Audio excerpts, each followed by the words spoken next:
Hello મારા વહાલા વહાલા વિદ્યાર્થી મિત્રો, કેમ છો? મજામાં? ઇંગ્લિશમાં એક સરસ મજાની કહાવત છે, પ્રેક્ટિસ મેક્સ મેન પરફેક્ટ. જેટલી વધારે પ્રેક્ટિસ કરીએ એટલું વધારે સારું પરિણામ આપણને મળે છે. અને ફિઝિક્સમાં પ્રેક્ટિસની ખૂબ જ જરૂર હોય છે. લાસ્ટ લેક્ચરની અંદર આપણે વર્તુળમાં ગતિ એ ટોપિક કમ્પ્લીટ કરેલો, એના ઉપર આધારિત દાખલાઓ ગણેલા. મેં તમને કીધું હતું કે આ ટોપિક છે મોસ્ટ આઈએમપી ટોપિક છે. તો સૌથી પહેલા મારો પરિચય આપી દઉં. મારું નામ છે ફાલ્ગુન આદ્રોજા, હું રાજકોટથી છું અને તમે જોઈ રહ્યા છો ફિઝિક્સ વિથ ફાલ્ગુન સર. અને વહાલા વિદ્યાર્થી મિત્રો, અત્યારે આપણે જોઈ રહ્યા છીએ ધોરણ 11 ફિઝિક્સ ચેપ્ટર નંબર 5 ગતિના નિયમો, કે જેમાં લાસ્ટ લેક્ચરની અંદર આપણે નિયમિત વર્તુળ ગતિનો અભ્યાસ કરેલો. ઓકે, વર્તુળ ગતિ નિયમિત શબ્દ આમાં પ્રયોગ નથી કર્યો. આ ચેપ્ટરની થિયરીમાં નિયમિત શબ્દનો પ્રયોગ નથી કર્યો, પણ વર્તુળ ગતિ લખેલું છે. પણ તમને ખબર છે કે નિયમિત વર્તુળમાંથી જ આપણે સમીકરણ લઈ આવ્યા હતા.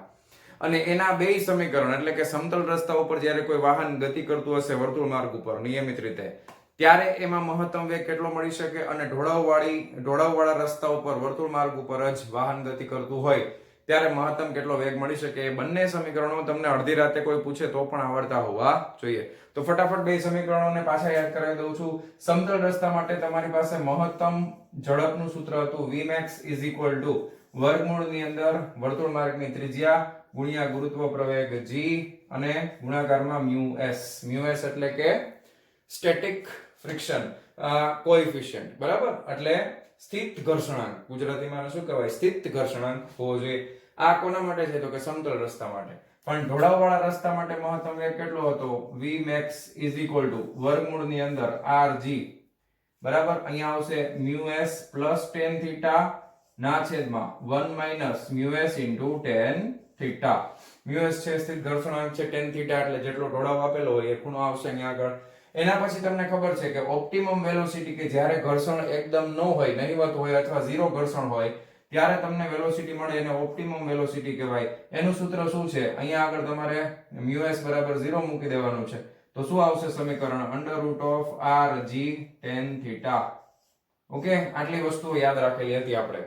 અને ઢાળવાળી જગ્યા ઉપર ગાડી સ્થિર રીતે પાર્ક થઈ શકે અને સરકે નહીં, એના માટેનું સમીકરણ તમને ખબર છે, tan theta is less than or equal to µs. Okay, આ બધા જ સૂત્રો તમને આવડતા હોવા જોઈએ. ઓકે, આ બધા સમીકરણો તમને યાદ હોવા જોઈએ. ક્લિયર છે? યાદ આવી ગયું? રિપીટ થઈ ગયું? મજા આવી?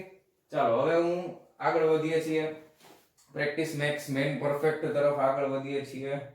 અચ્છા, પૂછવાનું બહુ આઘું હોય મારી પાસે પાછું. ચાલો, થઈ ગયું આ? ચાલો, તો આના ઉપર આધારિત ટેક્સ્ટ બુકમાં બે દાખલા આપણને આપેલા હતા થિયરી ઉપર આધારિત, પણ આપણે વધારાના દાખલા પ્રેક્ટિસ માટે કરીએ છીએ. ચાલો શરૂ કરીએ આજનો લેક્ચર પહેલા દાખલાની સાથે. શું કહે છે? ટેબલની એક લીસી સમક્ષિતિજ સપાટી પર સ્મોલ m દળના એક પદાર્થને સપાટી પરના કાણામાંથી પસાર થતી એક હલકી દોરી મારફતે કેપિટલ M દળના બીજા લટકતા પદાર્થ સાથે જોડેલો છે. પહેલો પ્રશ્ન શું કીધું છે કે કેપિટલ M દળનો પદાર્થ સ્થિર રહે. આ સ્થિર રહે તે માટે સ્મોલ m દળના પદાર્થની વર્તુળ ગતિની શરત, આને તમે કેટલી સ્પીડથી ફેરવશો, v અને સ્મોલ r ના પદમાં મેળવો. હવે છે ને, જો અહીંયા વજન લટકાવેલું, આ ટેબલ છે, આ ટેબલમાં અહીંયા વચમાં હોલ પાડેલો છે, એક વજન રહિત દોરી છે, અહીંયા વજન લટકાવ્યો છે કેપિટલ M, અહીંયા છે સ્મોલ m, પણ આ સ્મોલ m છે એ વર્તુળ માર્ગે ગતિ કરે છે ફટાફટ. એટલે અહીંયા આગળ વર્તુળ માર્ગે ગતિ કરતું હોય નિયમિત વર્તુળ માર્ગ ઉપર, તો એના ઉપર કેન્દ્રગામી બળ લાગતું હોય. એ કેન્દ્રગામી બળ કોના જેટલું થવું જોઈએ? તો કે અહીંયા તણાવ બળ છે એના જેટલું થવું જોઈએ. તમે પહેલા પ્રશ્નને સમજજો. હવે અહીંયા દાખલા તરીકે આ ગોળ ન ફરતો તો આ વજન છે એને ખેંચી લેતા અને આ નાનું વજન છે એ ઢાળ દઈને અહીંયા સુધી આવી જતું, પણ એવું થતું નથી. ઓકે, તો કેપિટલ M દળનો પદાર્થ સ્થિર રહે તે માટે સ્મોલ m દળના પદાર્થની વર્તુળ ગતિની શરત સ્મોલ v અને સ્મોલ r ના પદમાં મેળવો. ઉપરના કિસ્સામાં, જો આ ઉપરનો એટલે આગળનો કિસ્સો છે, એમાં 10 કિલોગ્રામ દળનો પદાર્થ 5 મીટર પ્રતિ સેકન્ડ ની ઝડપથી 2 મીટર ત્રિજ્યાની નિયમિત વર્તુળ ગતિ જાળવી શકે તે માટે દોરીના બીજા છેડે કેટલું દળ લટકાવવું પડે? તો અહીંયા વજન દળ કેટલું લટકાવવું પડશે એવો પ્રશ્ન છે. પણ પહેલા પ્રશ્નનો જવાબ મેળવીએ. તમને ખબર છે ફ્રી બોડી ડાયાગ્રામ, તો અહીંયા આગળ જેટલું વજન બળ, હવે આ દળ સ્થિર રહે છે ને, એવું કીધું છે. જો આ લટકતું દળ છે એ સ્થિર રહેશે. તો આનો તમે ફ્રી બોડી ડાયાગ્રામ બનાવો આનો, તો એના માટે તમે શું બનાવશો? તો કે અહીંયા આગળ દળ છે કેપિટલ M, ઉપર તરફ તણાવ બળ લાગે છે કેપિટલ T, નીચે તરફ વજન લાગે છે કેપિટલ mg. આ બે સમાન મૂલ્યના વિરુદ્ધ દિશાના હોય તો જ આ દળ સ્થિર રહી શકે ને. નકર કાં તો ઉપર જશે કાં તો નીચે, ઉપરનું વધારે તો ઉપર જાય, નીચેનું વધારે તો નીચે, પણ એવું થતું નથી. એટલે બંને તરફના દળો સરખા છે. એટલે તમે લખી શકો કે તેથી તણાવ બળ T બરાબર mg થશે. સાચું કે ખોટું? તો આપણે આના ઉપરથી ફ્રી બોડી ડાયાગ્રામ આનો બનાવી નાખો. ફ્રી બોડી ડાયાગ્રામ કહેવાય. Okay, free body diagram. પછી ઉપર માટે તમને ખબર છે ઉપરનો પદાર્થ કન્ટિન્યુઅસલી ગોળ ગોળ ફરે છે. તો એ ગોળ ફરતો હશે તો એના ઉપર કેન્દ્રગામી બળ લાગતું હશે.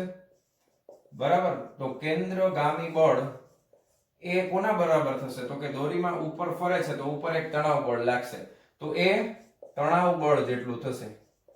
કેન્દ્રગામી બળ કોના જેટલું થાય? તણાવ બળ જેટલું થાય. કેન્દ્રગામી બળ તમને ખબર છે કેટલું છે?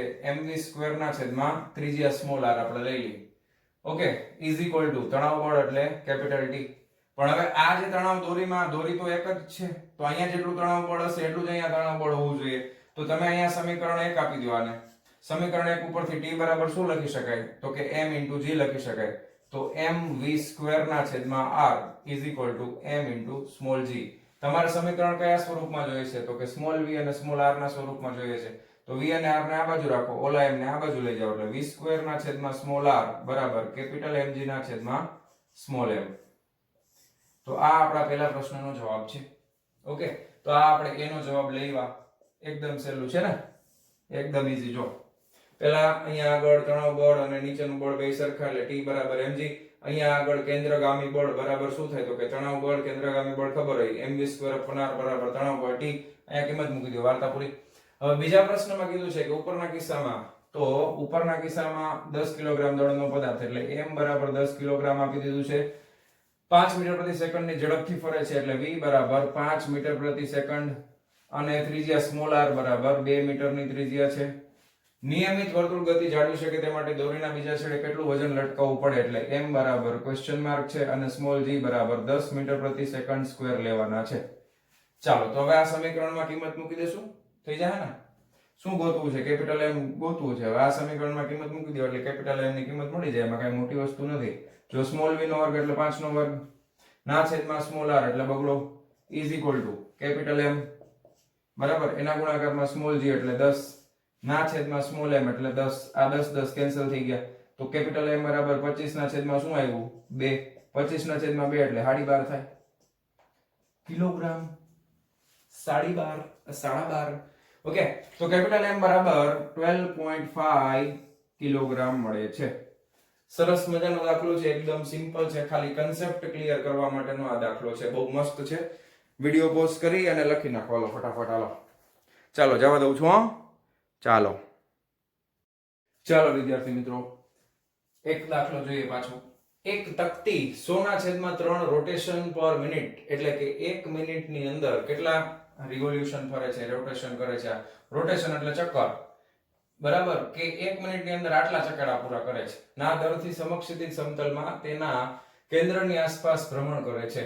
એટલે તકતી એટલે તમે સમજો ને, ગોળ તકતી ન હોય આવી ગોળ તકતી, આમ તમે જોઈ હોય તકતી તો જોઈ ને, બરાબર? આવી તકતી હોય અને આ તકતી છે એનું કેન્દ્ર અહીંયા છે ધારો કે, અને આના ફરતી ગોળ ગોળ આવી રીતે ભ્રમણ કરે છે. સમજાયું તમને? આ રીતે ગોળ ગોળ ફરે છે. હાલો બસ, હવે સમજાઈ ગયું? હાલો, તો આ રીતે ભ્રમણ કરે છે. તેના કેન્દ્રથી 5 સેન્ટીમીટર અને 25 સેન્ટીમીટરના અંતરે એક એક સિક્કો મૂકેલો છે. હવે એક સિક્કો કોઈન, બરાબર, એક 5 સેન્ટીમીટર અંતરે મૂક્યો છે અને બીજો છે એ 25 સેન્ટીમીટર અંતરે મૂક્યો છે. એક આ 5 સેન્ટીમીટર અને આ જે છે એ કેન્દ્રથી આ 25 સેન્ટીમીટર. ઓકે, હાલો આ રીતે છે. સિક્કા અને તકતી વચ્ચેનો સ્થિત ઘર્ષણાંક 0.2 છે. કયો સિક્કો તકતી પરથી ફેંકાઈ જશે અને કયો સિક્કો તકતી સાથે જ ભ્રમણ ચાલુ રાખી શકશે? સ્મોલ g બરાબર 10 મીટર પ્રતિ સેકન્ડ સ્ક્વેર અને પાઈ સ્ક્વેર બરાબર 10 લો. આ તમને રકમમાં આપેલું છે. તમને પ્રશ્ન સમજાઈ ગયો? તકતી છે, ગોળ ગોળ ફરે છે, પ્લેટ, બરાબર? ધારો કે દસી જગ્યાએ ભેડી છે તકતી જેવું. આ એક તકતી જેવું છે, તમે સમજો. આ રીતનું નહીં, ખાલી આમ આ રીતનું. અહીંયા સિક્કો હોય, કઈ આ એનું કેન્દ્ર છે અને આ ગોળ ગોળ ફરતી હોય, આમ સમજાણું? એના ઉપર સિક્કા રાખ્યા છે. હવે એક નજીક છે સિક્કો, એક સિક્કો છે એ દૂર છે. હવે કયો સિક્કો છે એ ટૂંકમાં રહેશે ને કયો ફેંકાઈ જશે? એના માટે શરત શું છે? તો કે કેન્દ્રગામી બળ જે છે ને ભાઈ, કેન્દ્રગામી બળ અને એક આવે છે ઘર્ષણ બળ, બરાબર ને? તો કયું બળ વધારે હોવું જોઈએ? ઘર્ષણ બળ જ વધારે હોવું જોઈએ ને, અથવા તો બે સરખા હોવા જોઈએ. તો ઘર્ષણ બળ છે ઈ કેન્દ્રગામી બળ કરતા વધારે અથવા એના જેટલું હોય તો જ તમારો સિક્કો જે છે એ તકતીને ચોટેલો રહેશે, નકર પછી એ તકતીમાંથી દૂર ફેંકાઈ જશે. હવે કેન્દ્રગામી બળ માટે તમને સૂત્ર ખબર જ છે, mv² ના છેદમાં r less than or equal to ઘર્ષણ બળ એટલે સ્થિત ઘર્ષણ બળ જ આવશે અહીંયા, તો μs * કેપિટલ N. ચાલો આટલું ખબર પડી. હવે અહીંયા આગળ n છે એ શું છે, તો કે n છે એ લંબ બળ છે. ધારો કે બંને સિક્કા છે એનું વજન એક સરખું છે, એક એક સિક્કો મૂકેલો છે, તો આપણે અહીંયા લખી નાખીએ કે બંને સિક્કાનું દળ m છે. ધારો કે બે સિક્કાનું દળ કેટલું છે, તો કે m છે. તેથી એક નું દળ આમ હોય તો હવે બંને માટે લંબ બળ n કેટલું થાય, તો કે લંબ બળ n બરાબર કેટલું થઈ જશે, mg. થાય કે નહીં? તો n ની જગ્યાએ આપણે શું મૂકી શકાય, mg મૂકી શકાય. સાચું કે ખોટું? હકે ના? બોલો. મૂકી શકાય ને? હાલો તો આટલું તો થઈ ગયું. ક્લિયર? ઓકે. તો આપણે ત્રિજ્યાને મેળવવાની છે, ત્રિજ્યા મેળવવાની છે. વેગ તો તમને કાંઈ આપ્યો નથી, તમને એક વસ્તુ આપી છે, જો 100/3 ભ્રમણ પૂરા થાય 1 મિનિટમાં, ભ્રમણની સંખ્યા છે. હવે આનો આપણે ઉપયોગ કરીને વેગ મેળવવાનો થશે, બરાબર? આ મિનિટમાં આપ્યું છે એટલે અહીંયા લખું છું સમય અને અહીંયા લખું છું ભ્રમણની સંખ્યા. ઓકે, હવે અહીંયા સમય છે એ 1 મિનિટ છે, તો આપણે 60 સેકન્ડનો ગણવાનો ને. 1 મિનિટ એટલે સેકન્ડ કેટલી થાય, તો કે 60 સેકન્ડ થાય. તો કેટલા ભ્રમણ થાય? 100/3 ભ્રમણ થાય. તો 1 સેકન્ડમાં કેટલા ભ્રમણ થઈ શકે? આવું કરી શકાય કે નહીં? તો આ જે 1 સેકન્ડમાં ભ્રમણની સંખ્યા મળે એને શું કહેવાય? આવૃત્તિ કહેવાય. એને શું કહેવાય? આવૃત્તિ કહેવાય. તો 1 સેકન્ડમાં થતા ભ્રમણની સંખ્યાને આવૃત્તિ કહેશું આપણે. તો આવૃત્તિ માટે સંજ્ઞા છે સ્મોલ f, બરાબર? તો 100/3 1 ગુણ્યા 100/3 ભાગ્યા 60 એટલે 60 છેદમાં આવી જશે. આ બે ગયા, બરાબર? તો 10 છેદમાં શું આવ્યું? 18 આવ્યું. હવે આવૃત્તિ છે, આના ઉપરથી તમને શું મળે, તો કે આવર્તકાળ મળી જાય કે નહીં? આવર્તકાળ ને આવૃત્તિ મેં ડિટેલમાં આગળ સમજાવેલા છે, પછી કહેતા નહીં સર આ બધું ક્યાંથી આવે છે. આવૃત્તિ એટલે 1 સેકન્ડમાં થતા પરિભ્રમણની સંખ્યાને આવૃત્તિ કહેવામાં આવે છે. આવૃત્તિનો એકમ હર્ટ્ઝ છે, Hz. ઓકે, માપન અને એકમમાં જ સમજાવ્યું હતું. આવર્તકાળ એટલે એનું ઉલટું. આવૃત્તિ એટલે 1 સેકન્ડમાં થતા પરિભ્રમણોની સંખ્યા. આવર્તકાળ એટલે એક પરિભ્રમણ પૂરું કરવા માટે લાગતો સમય. તો અહીંયા આવર્તકાળ બરાબર 1/f થાય, તો તમે લખી શકો 18/10 એટલે આવર્તકાળ થઈ જશે 1.8. આવર્તકાળ છે એટલે સમય સેકન્ડમાં આવશે. ધ્યાન આપજો. તો અહીંયા મને આવર્તકાળ મળી ગયો, t મળી ગયો, બરાબર?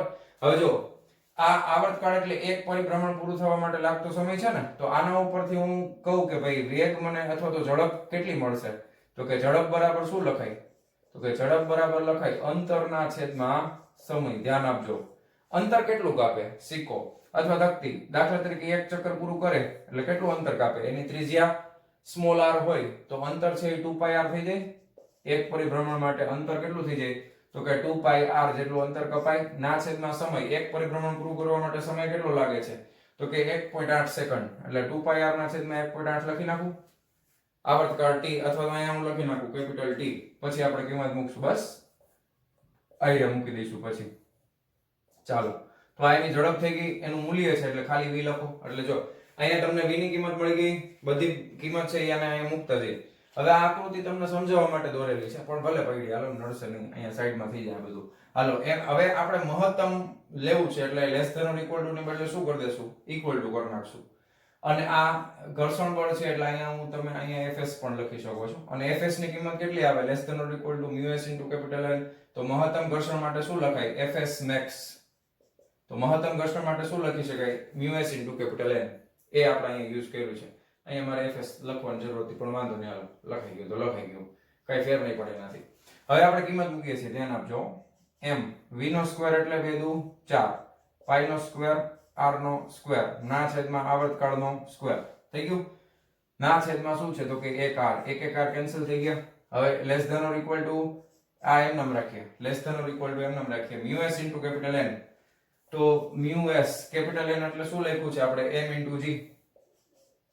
ચાલો ખબર પડી ગઈ. સામસામેથી જો mm કેન્સલ થઈ ગયા, દળ આપણે જાણતા નહોતા, આમ થાય, આપણને ક્યાં ખબર હતી. તો હવે આપણે જો ત્રિજ્યા લઈ ગયા, અહીંયા ત્રિજ્યાને કરતા બનાવી, તો small r is less than or equal to μs * small g * capital T નો સ્ક્વેર. આ ગુણાકાર, ચોકડી ગુણાકાર કરો, આ બધું છેદમાં આવી જાય, 4π².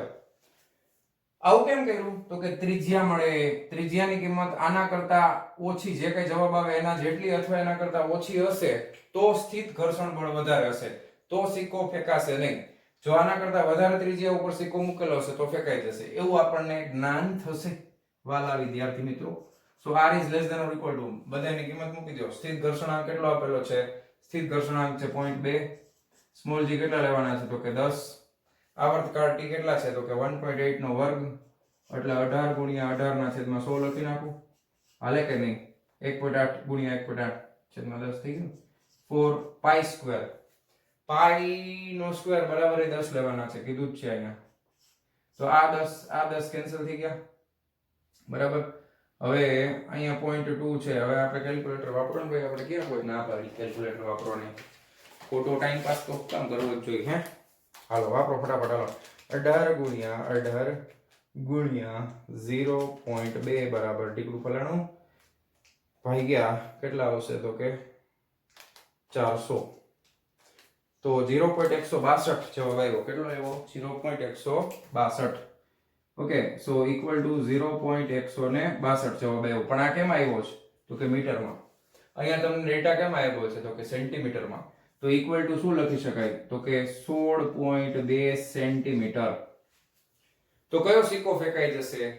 નજીક વાળો સિક્કો છે એ 5 સેન્ટીમીટર ત્રિજ્યા ઉપર છે, તો ઈ ફેંકાશે નહીં. પણ 25 સેન્ટીમીટર વાળો છે એ આના કરતા વધારે અંતર થઈ ગયું, જો 16.2 કરતા, એટલે આ બહારનો સિક્કો છે એ ફેંકાઈ જશે. અંદરનો સિક્કો છે એ પડ્યો રહેશે. શું કામ? કારણ કે એમાં સ્થિત ઘર્ષણ બળ વધારે લાગે છે, ઓલામાં સ્થિત ઘર્ષણ બળ ઓછું છે, કેન્દ્રગામી બળ વધુ છે, એટલે બહારનો સિક્કો ફેંકાઈ જશે, અંદરનો સિક્કો પડ્યો રહેશે. ઓકે, બહુ સરસ મજાનો દાખલો છે. વિડિયો પોઝ કરી અને લખી નાખો ફટાફટ. હાલો ચાલો જવા દઉં છું. હા, તમે લખી લેજો વિડિયો પોઝ કરીને. ચાલો વિદ્યાર્થી મિત્રો, દાખલાની પ્રેક્ટિસ આપણે કરી લીધી છે. ઓકે, બાકીના છે સ્વાધ્યાયમાં આપણે જોવાના જ છીએ. હવે એક વસ્તુ મારે બીજી તમને સમજાવવાની છે, વધારાની છે, ટેક્સ્ટ બુકમાં નથી આપી, પણ તમને યાદ હશે કે જ્યારે આપણે પ્રકરણ નંબર 3 શરૂ કરેલું સુરેખ પથ પર ગતિ, ત્યારે મેં તમને નિર્દેશ ફ્રેમ વિશે સમજાવેલું કે નિર્દેશ ફ્રેમ છે ખરેખર બે પ્રકારની હોય, ઝડપીય નિર્દેશ ફ્રેમ અને અઝડપીય નિર્દેશ ફ્રેમ.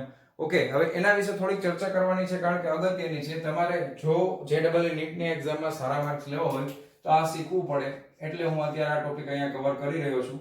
તો ઝડપીય નિર્દેશ ફ્રેમ અને અઝડપીય નિર્દેશ ફ્રેમ શું છે આ બે વસ્તુ? ઓકે, તો સૌથી પહેલા તો નિર્દેશ ફ્રેમ કોને કહેવાય? જ્યારે કોઈ અવલોકનકાર જે પરિસ્થિતિની અંદર અવલોકન કરતો હોય, બરાબર છે, જ્યારે કોઈ અવલોકનકાર કોઈ ગતિનું અવલોકનકાર, એટલે તમે દાખલા તરીકે કોઈ પદાર્થ ગતિમાં છે એનું અવલોકન કરો છો, કેટલી ઝડપથી ગતિ કરે છે એનું તમે બધું અવલોકન કરો છો.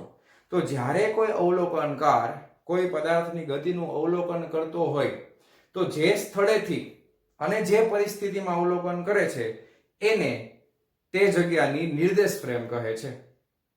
ફરીથી, અવલોકનકાર જે પરિસ્થિતિમાં જે સ્થળેથી અવલોકન કરતો હોય તે સ્થળ અને તે પરિસ્થિતિને તે અવલોકનકાર માટેની નિર્દેશ ફ્રેમ તરીકે ઓળખવામાં આવે છે. એના માટે મેં તમને અત્યારે એક્ઝામ્પલ પણ આપેલું કે તમે પ્લેટફોર્મ ઉપર ઊભા છો અને તમારો ફ્રેન્ડ છે એ રેલવે સ્ટેશનમાં રેલવે ટ્રેનની અંદર છે અને ટ્રેન ગતિ કરી રહી છે, તો તમે સ્થિર સ્થિતિમાં છો, તો તમારી ઝડપીય ફ્રેમ છે એ સ્થિર હશે. ટ્રેન છે એ ગતિમાં છે, તો તમારા મિત્ર માટે ઝડપીય ફ્રેમ છે એ ટ્રેન છે પોતે, તો એ પરિસ્થિતિમાં છે ને, ટ્રેનની સ્થિતિમાં છે, તો એના માટે ઝડપીય ફ્રેમ ગતિમાં છે. બરાબર. તો હવે એના પ્રકાર આપણે પાડી દીધા છે, તો કે ઝડપીય નિર્દેશ ફ્રેમ અને અઝડપીય નિર્દેશ ફ્રેમ એટલે શું. હવે આને સમજવા માટે બે વસ્તુ, તમને પહેલા તો નિર્દેશ ફ્રેમ માટે બે વસ્તુ જરૂરી છે. એક તો શું જરૂરી છે? તો કે સ્થળ આવી જવું જોઈએ, પ્લસ બીજું શું આવી જવું જોઈએ? તો કે પરિસ્થિતિ. આ બે વસ્તુ આવી જાય એને નિર્દેશ ફ્રેમ કહેવાય. હજી ઝડપીય અને અઝડપીય બાકી છે. એને પહેલા ઉદાહરણથી આપણે સમજીએ. દાખલા તરીકે તમે બસમાં ઊભા છો, બસ જ્યારે સ્થિર સ્થિતિમાં છે ત્યારે તમારી ઝડપીય ફ્રેમ પણ સ્થિર સ્થિતિમાં છે, પણ જેવો બસનો ડ્રાઈવર પ્રવેગી ગતિ કરવાનું શરૂ કરશે, પેલો ગિયર પાડીને બસને ધક્કો લાગશે, આગળ તરફ ગતિ કરશે, ત્યારે પ્રવેગી ગતિમાં હશે, ત્યારે તમારું બોડી તમે નહીં ઈચ્છતા હો છતાં પણ પાછળ તરફ ધકેલાય છે. પછી બસ છે અમુક ઝડપ પકડી લેશે, પછી ઓલમોસ્ટ નિયમિત ઝડપથી ગતિ કરવાનું શરૂ કરશે. પછી ડ્રાઈવર અચાનક કોઈ જગ્યાએ બ્રેક મારે તો તમારું બોડી બ્રેક મારે છે તો આગળ તરફ ધકેલાઈ જાય છે. ત્યારે શું તમારા બોડી ઉપર કોઈ બાહ્ય બળ તમને અડીને ધક્કો મારે છે કે ખેંચે છે એવું તમને લાગે છે? તો કે ના, કોઈ બાહ્ય બળ આપણને એવી રીતે તો દેખાતું નથી, પણ છતાંય તમે આગળ અથવા પાછળ જાઓ છો તો આ પરિસ્થિતિમાં ન્યૂટનના ગતિના પહેલા નિયમનું પાલન થાય નહીં, કારણ કે આ પરિસ્થિતિમાં કોઈ બાહ્ય બળ લાગતું નથી, છતાંય તમારું બોડી આગળ કે પાછળની તરફ ધકેલાઈ જાય છે. સાચું કે ખોટું? બરાબર છે. એ જડત્વનો નિયમ તમને ખબર છે, જડત્વના નિયમ પ્રમાણે. તો એ અહીંયા આગળ ન્યૂટનના ગતિના પહેલા નિયમનું પાલન નથી થતું. તો એ જે ફ્રેમ ન્યૂટનના ગતિના પહેલા નિયમનું પાલન કરે એને ઝડપીય ફ્રેમ કહેવાય. તો ઝડપીય ફ્રેમ કોને કહેવાય? તો કે ન્યૂટનના ગતિના પહેલા નિયમનું પાલન કરે. બરાબર છે, એને ઝડપીય કહેવાય. તો અઝડપીય કોને કહેવાય? તો કે ન્યૂટનના ગતિના પહેલા નિયમનું પાલન ન કરે. અહીંયા ખાલી ટૂંકમાં લખું છું, પાલન ન કરે. કોનું? તો કે ન્યૂટનના ગતિના પહેલા નિયમનું. બરાબર, એ અહીંયા આગળ પાલન કરતી નથી, તો એને અઝડપીય નિર્દેશ ફ્રેમ કહે છે. તો વ્યવહારમાં ઝડપીય અને અઝડપીય બેની જરૂર છે કે નહીં? ખ્યાલ આવી ગયો? તો હવે ઝડપીય અઝડપીય નિર્દેશ ફ્રેમ હોય એને લગતો કોઈ દાખલો તમને પૂછી નાખ્યો પરીક્ષામાં, તો કઈ રીતે સોલ્વ કરવો? એકદમ ઈઝીલી તમે સોલ્વ કરી શકો છો, બહુ જાજી જરાય ચિંતા કરવાની જરૂર નથી. અઝડપીય નિર્દેશ ફ્રેમ માટે તમારા ઉપર એક બળ જે લાગે છે કે જે તમને દેખાતું નથી, એને આપણે આભાસી, એને PSUEDO સુડો કહેવાય. બરાબર, સુડો એવું ન કહેવાય, સુડો. બરાબર, સુડો એટલે આભાસી બળ લાગે છે, એને તમારે FP વડે દર્શાવવાનું છે. આભાસીનું ઇંગ્લિશ થાય સુડો. Okay, PSUEDO pseudo. એ તમે ગોખશો નહીં, ચાલશે. આ આભાસી બળ લાગે છે. આ આભાસી બળ કઈ દિશામાં લાગે છે? તો કે બાહ્ય પ્રવેગ ની વિરુદ્ધ દિશામાં લાગે ને. બાહ્ય પ્રવેગની વિરુદ્ધ દિશામાં, બસ આગળ જાય છે, પ્રવેગી ગતિ કરે, તમારું શરીર પાછળ ધકેલાય છે, તો બાહ્ય બળની વિરુદ્ધ દિશામાં લાગ્યું. અને એક આભાસી પ્રવેગ આપણે લેશું આના માટે. આભાસી બળ લાગે છે તો આભાસી પ્રવેગ પણ હશે, તો આભાસી પ્રવેગ આપણે લેશું AP. ઓકે, તો ન્યૂટનના ગતિના બીજા નિયમ પ્રમાણે આ નિર્દેશ ફ્રેમ માટે આભાસી બળ થઈ જશે તમારું દળ ગુણ્યા આભાસી પ્રવેગ AP. ઓકે, પ્રવેગ જે બાહ્ય પ્રવેગ છે એની વિરુદ્ધ દિશામાં લાગતું હશે. આ ખ્યાલ આવી ગયો? અથવા તમે એમ કહી શકો બાહ્ય બળની વિરુદ્ધ દિશામાં, ઘર્ષણના લીધે બાહ્ય પ્રવેગ આવી, બાહ્ય બળ છે એની દિશાની વિરુદ્ધ દિશામાં થઈ ગયું ને. સમજાણું તમને? હવે બસ આ તમારે એડ કરી દેવાનું છે. તમે જે ન્યૂટનના ગતિના બીજા નિયમનું પાલન કરો છો એમાં તમારે આટલું બળ એડ કરી દો એટલે દાખલો થઈ ગયો, વાર્તા પૂરી. એકદમ સિમ્પલ છે. જો હજી આપણે એને એક્ઝામ્પલ દ્વારા સમજવાનો પ્રયત્ન કરીએ. વ્યાખ્યા ખબર પડી ગઈ, કન્સેપ્ટ ખબર પડી ગયો. હજી એક ઉદાહરણ લઈએ. દાખલા તરીકે ચકડોળ છે. ઓકે, બીજું ઉદાહરણ છે ચકડોળ. ચકડોળમાં તમે બેઠા હો અને ચકડોળ છે એ ગોળ ગોળ ફરતું હોય, તો ચકડોળ ગોળ ગોળ ફરતું હોય તો તમને એવું લાગશે કે તમે બહાર ફેંકાઈ જશો, બહુ વધારે સ્પીડમાં ફરશે તો ચકડાવી જાલીને પકડી રાખીએ આપણે. ખબર છે ને બધાને? હવે એવું કેમ થાય? આપણને એવું કેમ લાગે છે બહાર ફેંકાઈ જશું? ખરેખર તો તમે ચકડોળ ઉપર સ્થિર બેઠા છો, તમારા શરીર અને ચકડોળની સપાટી વચ્ચે ઘર્ષણ બળ છે, તો એ તમને કેન્દ્રગામી બળ પૂરું પાડે છે. શું બળ પૂરું પાડે છે? કેન્દ્રગામી બળ પૂરું પાડે છે. પણ તમને ખબર છે કોઈ પણ વસ્તુ જ્યારે ગોળ ગોળ ફરતી હશે ત્યારે તમે બેઠેલી પરિસ્થિતિમાં જો એ વસ્તુ ગોળ ફરતી હોય તો એ નિર્દેશ ફ્રેમ છે એ પ્રવેગી ગતિમાં છે. પ્રવેગી ગતિમાં હોય તો એ ઝડપીય નિર્દેશ ફ્રેમ ન હોય તો કઈ હોય? તો કે અઝડપીય નિર્દેશ ફ્રેમ હોય. સાચું ખોટું? કારણ કે તમે પ્રવેગી ગતિમાં છો તો નિર્દેશ ફ્રેમ એ પ્રવેગી ગતિમાં આવી ગઈ, તો એ અઝડપીય નિર્દેશ ફ્રેમ થઈ ગઈ. તો ચકડોળ વાળી પરિસ્થિતિમાં પ્રવેગ લાગે છે અને પ્રવેગ દરેક ક્ષણે પોતાનું જે છે દિશા બદલતો હોય. તમને ખબર છે વર્તુળ માર્ગે થતું હોય એટલે કેન્દ્ર તરફ હોય, કેન્દ્રગામી પ્રવેગ લાગે. ઓકે, તો આભાસી પ્રવેગની દિશા તમે કઈ લેશો? કેન્દ્રથી ઉલટી દિશામાં. તો આભાસી બળ છે એ પણ કેન્દ્રથી ઉલટી દિશામાં લેવું પડે. ખ્યાલ આવી ગયો? ખબર પડી ગઈ? તો આ પૃથ્વીનું ઉદાહરણ લઈ લો. પૃથ્વી છે એ સૂર્યની આસપાસ પરિભ્રમણ કરે છે, તો ગોળ ફરે છે પૃથ્વી, તો એના ઉપર પૃથ્વી એ પ્રવેગી ગતિ કરે છે એવું જ કેવું પડે. હવે એનો પ્રવેગ છે એ કેન્દ્રગામી પ્રવેગ સૂર્ય તરફ લાગતો હશે, તો પૃથ્વી ગોળ ગોળ ફરે છે, તો પૃથ્વીને કેવી ફ્રેમ ગણવી? ઝડપીય કે અઝડપીય? તો કે અઝડપીય નિર્દેશ ફ્રેમ જ છે. પણ આપણે બધી ગણતરી મોટા ભાગની ઝડપીયની જેમ કરી છે. એવું કેમ? કારણ કે પૃથ્વીને જ્યારે અઝડપીય નિર્દેશ ફ્રેમમાં લઈ અને જ્યારે આપણે ગણતરી કરીએ છીએ તો મળતા પરિણામોની અંદર બહુ કઈ ફરક જોવા મળતો નથી. એટલે પૃથ્વી ઉપર જે કંઈ પણ ગણતરી આપણે કરતા હશું એ મોટા ભાગે ઝડપીય નિર્દેશ ફ્રેમને ધ્યાનમાં લઈને જ આપણે ગણતરી કરવાના છીએ. ખ્યાલ આવી ગયો તમને? હવે કન્સેપ્ટ તમારો ક્લિયર થયો? જ્યારે કોઈ વસ્તુ પ્રવેગી ગતિ કરતી હોય અને એનો અભ્યાસ કરવામાં આવે ત્યારે એ નિર્દેશ ફ્રેમ છે ન્યૂટનના ગતિના પહેલા નિયમનું પાલન ન કરે તો એ અઝડપીય નિર્દેશ ફ્રેમ કહેવાય. અને અઝડપીય નિર્દેશ ફ્રેમ ના દાખલા સોલ્વ કરવા માટે તમારે ન્યૂટનનો ગતિનો બીજો નિયમ જ વાપરવાનો છે, F બરાબર માં. પરંતુ ત્યાં આગળ આભાસી બળને ધ્યાનમાં લેવાનું છે, Fp, અને બાહ્ય પ્રવેગની વિરુદ્ધ દિશામાં અથવા બાહ્ય બળની વિરુદ્ધ દિશામાં હોય અને આભાસી પ્રવેગ થશે Ap, એટલે બળ F બરાબર માં પ્રમાણે Fp બરાબર m * Ap થશે. હવે આને તમને વ્યવસ્થિત સમજાય એટલા માટે આપણે એક દાખલો જોવાના છીએ. તો ચાલો હવે જોઈ લઈએ આના ઉપર આધારિત એક નાનો એવો દાખલો. ચાલો આ લખી લેજો વિડિયો પોઝ કરીને. ચાલો જવા દઉં છું. ચાલો વિદ્યાર્થી મિત્રો, હવે આપણે જોવાના છે એક દાખલો. શું કહે છે?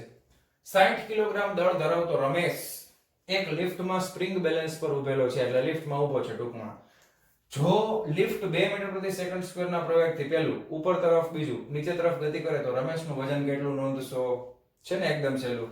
જો લિફ્ટનો કેબલ તૂટી જાય તો રમેશનું વજન કેટલું નોંધશો? સ્મોલ g બરાબર 10 મીટર પ્રતિ સેકન્ડ સ્ક્વેર લો. હવે ધ્યાન આપજો, હું તમને સૌથી પહેલા એકદમ લિફ્ટ સ્થિર સ્થિતિમાં છે એવું મારે તમને સમજાવવું છે. તો આપણે અહીંયા આગળ લિફ્ટ સ્થિર સ્થિતિમાં લઈ લઈ. રમેશભાઈ ક્યાં ગયા? આર્યા રમેશભાઈ. આ રમેશભાઈ છે. ઓકે, આ રમેશભાઈ સ્થિર સ્થિતિમાં છે. રમેશભાઈનું દળ m બરાબર 60 કિલોગ્રામ છે. બરાબર, પહેલી પરિસ્થિતિ આપણે મેં દોરી છે. આ સ્થિર સ્થિતિ. તો સ્થિર સ્થિતિ છે રમેશભાઈ, સ્થિર સ્થિતિ. આ લિફ્ટ છે. આ શું છે? તો કે આ લિફ્ટ છે ભાઈ. હાલો, આ સ્પ્રિંગ બેલેન્સ ઉપર રમેશભાઈ ઊભા છે. સ્થિર સ્થિતિમાં હોય તો શું થાય? તો કે વજન બળ W બરાબર કેટલું લાગે? mg લાગે. રમેશભાઈનું વજન કેટલું થાય? m * g જેટલું થાય. દળ કેટલું છે? 60. g કેટલો છે? તો કે 10. તો વજન કેટલું થાય? તો કે 600 ન્યૂટન. લાગે કે નહીં? તો આ સ્થિર સ્થિતિમાં. હવે સ્થિર સ્થિતિમાં હોય તો કઈ નિર્દેશ ફ્રેમ હોય? તો કે અહીંયા આગળ ઝડપીય પહેલા નિયમનું પાલન કરે ને, ન્યૂટનના ગતિના પહેલા નિયમનું, તો ઝડપીય નિર્દેશ ફ્રેમ હોય. કેવી હોય? ઝડપીય નિર્દેશ ફ્રેમ હોય. હાલો, હવે આપણે બધી પરિસ્થિતિનો વિચાર કરી. પહેલી પરિસ્થિતિ એમ કે છે આપણને કે લિફ્ટ જે છે એ ઉપર તરફ જાય છે. ધ્યાન આપજો ખાસ. ફરીથી દોરું છું રમેશભાઈને. રમેશભાઈનું મોઢું દર વખતે બદલાઈ જાય તો ચિંતા ન કરવી. રમેશભાઈ છે, સમજી લેવું. હાલો, હવે અહીંયા છે ને લિફ્ટ છે એ ક્યાં જાય છે? ઉપર તરફ જાય છે. ઉપર તરફ જાય છે તો એનો પ્રવેગ કેટલો છે? ઉપર તરફનો 2 મીટર પ્રતિ સેકન્ડનો વર્ગ, 2 મીટર પ્રતિ સેકન્ડનો સ્ક્વેર, આટલો પ્રવેગ ઉપર તરફ છે. હાલો ધ્યાન આપજો. હવે એક બળ, આ રમેશભાઈ, અહીંયા બળને દર્શાવવા માટે હું અહીંયા ખાલી ટપકું દર્શાવું છું. ધ્યાન આપજો. હવે વાસ્તવિક જે લાગતું હશે એ તો નીચે જ લાગે છે. mg આ કોઈ દિવસ બદલાય નહીં, ઝડપીય ફ્રેમ હોય કે અઝડપીય ફ્રેમ હોય. હવે તમે રમેશભાઈ ઉપર જાય છે તો એની વિરુદ્ધ દિશામાં કાલ્પનિક બળ લાગશે ને. એ કાલ્પનિક બળને હું બ્લુ માર્કરથી દર્શાવું છું. તો કાલ્પનિક બળ છે એ આ દિશામાં લાગશે અને કાલ્પનિક બળ છે એ કેટલું લાગે છે? તો કે Fp બરાબર m * Ap કાલ્પનિક બળ લાગે. હવે કાલ્પનિક બળ માટે પ્રવેગ કેટલો લેવાનો? તો કે વાસ્તવિક પ્રવેગ હોય એના જેટલો જ અને ઉલટો. બરાબર, એટલે વિરુદ્ધ દિશામાં. એટલે 2 છે તો અહીંયા Ap છે એ 2 જ આવશે. 2 મીટર પ્રતિ સેકન્ડ સ્ક્વેર આવશે, પણ કઈ તરફ આવશે? નીચે તરફ આવશે. ઓકે, હવે આ કેસની અંદર લિફ્ટ ઉપર જાય છે. હવે તમારે વજન માપવું હોય તો કે વજન કેટલું આવે? તો કે આ મૂળભૂત વજન છે એ ઝડપીય નિર્દેશ ફ્રેમમાં છે. આ કેવી નિર્દેશ ફ્રેમ છે? તો પેલા લખો કે અઝડપીય નિર્દેશ ફ્રેમ છે. અઝડપીય નિર્દેશ ફ્રેમ. બરાબર, અઝડપીય નિર્દેશ ફ્રેમ છે. હવે જો અહીંયા આગળ વજન કાંટો રાખી દેવામાં આવે અને આ ભાઈ રમેશભાઈનું વજન માપવામાં આવે તો રમેશભાઈનું નવું વજન થશે અઝડપીય ફ્રેમમાં W બરાબર W1 તો લાગશે જ, mg તો લાગે છે નીચે તરફ, પ્લસ એક કાલ્પનિક બળ લાગે છે તો Fp બરાબર. W1 પ્લસ Fp જેટલું લાગશે. તો કે અહીંયા તમે લખી નાખશો mg પ્લસ m * Ap બરાબર. તો m તો કોમન નીકળી જશે, g પ્લસ Ap બરાબર. તો m કેટલું છે? તો કે 60.